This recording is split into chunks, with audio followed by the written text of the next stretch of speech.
नमस्ते दोस्तों। राम नाम सत्य है। जो मनुष्य इस कथा को सुनेगा वह कभी प्रेत योनि को प्राप्त नहीं होगा। एक संत महात्मा श्यामदास जी रात्रि के समय श्री राम नाम का जाप करते हुए अपनी मस्ती में चले जा रहे थे।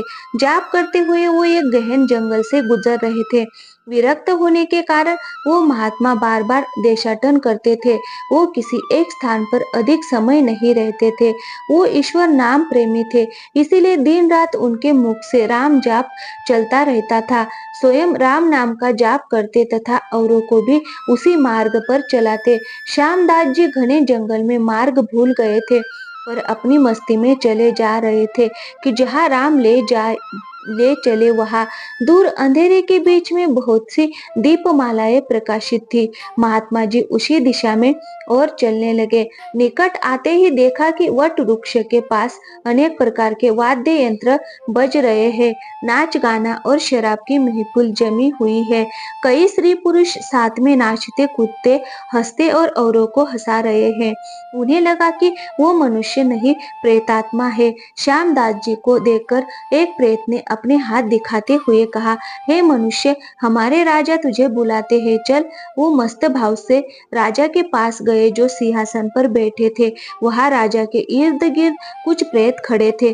प्रेत राज ने कहा, तुम इस और क्यों आए? हमारी मंडली आज मदमस्त हुई है। इस बात का आपने विचार नहीं किया?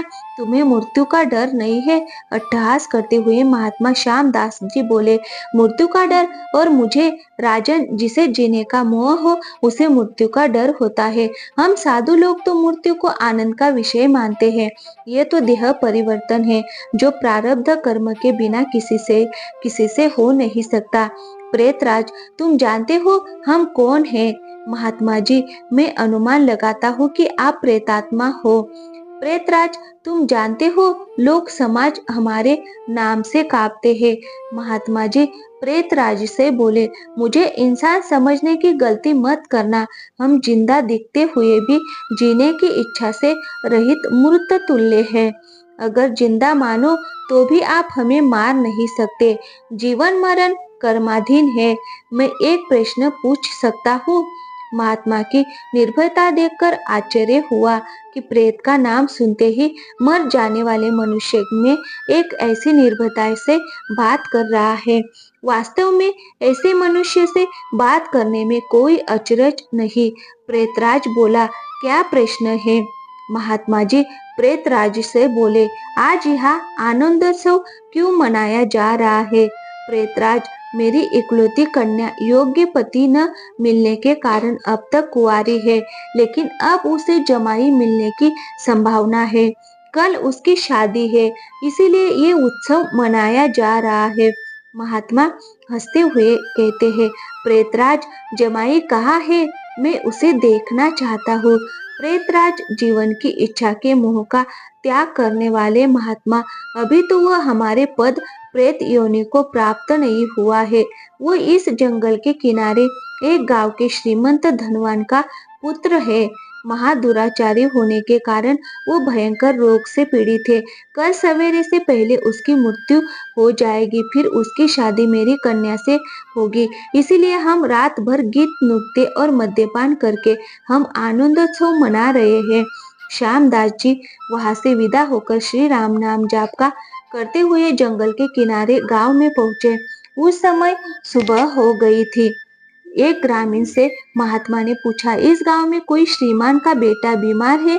ग्रामीण बोला, हाँ महाराज, नवलसा सेठ का बेटा सकल चंद 1 साल से बीमार है। बहुत से उपचारों से भी उसका रोग ठीक नहीं होता। महात्मा नवलसा सेठ के घर पहुंचे। साकल चंद की स्थिति गंभीर थी। अंतिम घड़ियां थी। महात्मा को देखकर माता पिता को आशा की किरणें दिखाई दी। उन्होंने महात्मा का स्वागत किया। सेठ पुत्र के पलंग के निकट आते ही महात्मा जी राम नाम की माला जपने लगे। दोपहर होते होते लोगों का आना जाना बढ़ गया। महात्मा, क्यों सकलचंद अब तो ठीक है? सकलचंद ने अपने सामने एक प्रतापी संत को देखा। बोला, महात्मा जी, आप मेरी अंतिम घड़ी में पधारे हो। मैंने बहुत पाप किए हैं, भगवान के दरबार में क्या मुंह दिखाऊंगा, फिर भी आप जैसे संत के दर्शन हुए हैं, ये मेरे लिए शुभ संकेत है। इतना कहते ही उसकी सांसें फूलने लगी। वह खांसने लगा। बेटा, निराश न हो, भगवान राम पतित पावन है। तेरी ये अंतिम घड़ी है, अब काल से डरने का कोई कारण नहीं। खूब शांति से चित्त वृत्त के वेग को रोककर श्री राम नाम के जाप में मन को लगा दे। साकलचंद की बीमारी बढ़ती गई। राम नाम जपते ही उसका प्राण पखेरु उड़ गया। लोगों ने रोना धोना शुरू कर दिया। शमशान यात्रा की तैयारियां होने लगी। मौका पाकर महात्मा जी वहां से चले गए। नदी नदी तट पर स्नान करके नामस्मरण करते हुए वहां से निकल पड़े। शाम ढल गई थी। फिर वो मध्य रात्रि के समय जंगल में उसी वट वृक्ष के पास पहुंचे जहां प्रेत समाज उपस्थित था।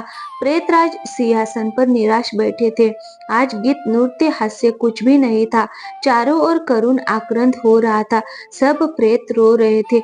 महात्मा ने पूछा, प्रेतराज, कल तो यहाँ आनंद उत्सव था, आज शोक समुद्र लहरा रहा है, क्या कुछ अहित हुआ? प्रेतराज, हाँ भाई, इसीलिए तो रो रहे हैं। हमारा सत्यानाश हो गया। मेरी बेटी की आज शादी होने वाली थी, अब वह कुंवारी रह जाएंगी। महात्मा, प्रेतराज से, आपका जमाई तो आज मर गया, फिर बेटी कुंवारी क्यों रही? प्रेतराज ने चिढ़कर कहा, तेरे पाप से मैं ही मूर्ख हूँ कि मैंने कल तुझे सब कुछ बता दिया। तूने हमारा सत्यानाश कर दिया। महात्मा ने नम्र भाव से कहा, मैंने आपका अहित किया, ये मुझे समझ में नहीं आता। क्षमा करें, मुझे मेरी भूल बताओगे तो मैं फिर नहीं करूंगा। प्रेतराज ने जलते हृदय से कहा, यहाँ से जाते ही तूने मृत्यु वाले को राम नाम स्मरण का मार्ग बताया और अंत समय भी राम नाम कहलवाया। इसी कारण वह हमारे पद प्रेत योनि को प्राप्त नहीं हुआ और उसका उद्धार हो गया और मेरी बेटी कुंवारी रह गई। महात्मा जी, क्या बस एक बार राम नाम जप लेने से क्या कोई प्रेत योनि से छूट सकता है? आप सच कह रहे हो? प्रेतराज, हाँ भाई, जो मनुष्य राम नाम जप करता है उसे राम नाम जप के प्रताप से कभी हमारी योनि प्राप्त नहीं होती। भगवान राम नाम जाप में नरक द्वारिणी शक्तियां है। राम नाम का ये प्रताप सुनकर महात्मा जी प्रेमाश्रु बहते हुए समाधि भाव में लीन हो गए। उनकी आंखें खुली, तब वह प्रेत समाज नहीं था। बाल सूर्य की सुनहरी किरणें वट वृक्षों को शोभायमान कर रही थी। तो दोस्तों, कैसी लगी कहानी? अच्छी लगी हो तो वीडियो को लाइक कीजिएगा और हमारे चैनल पे नए आए हो तो प्लीज चैनल को सब्सक्राइब जरूर कीजिएगा। थैंक यू, धन्यवाद दोस्तों।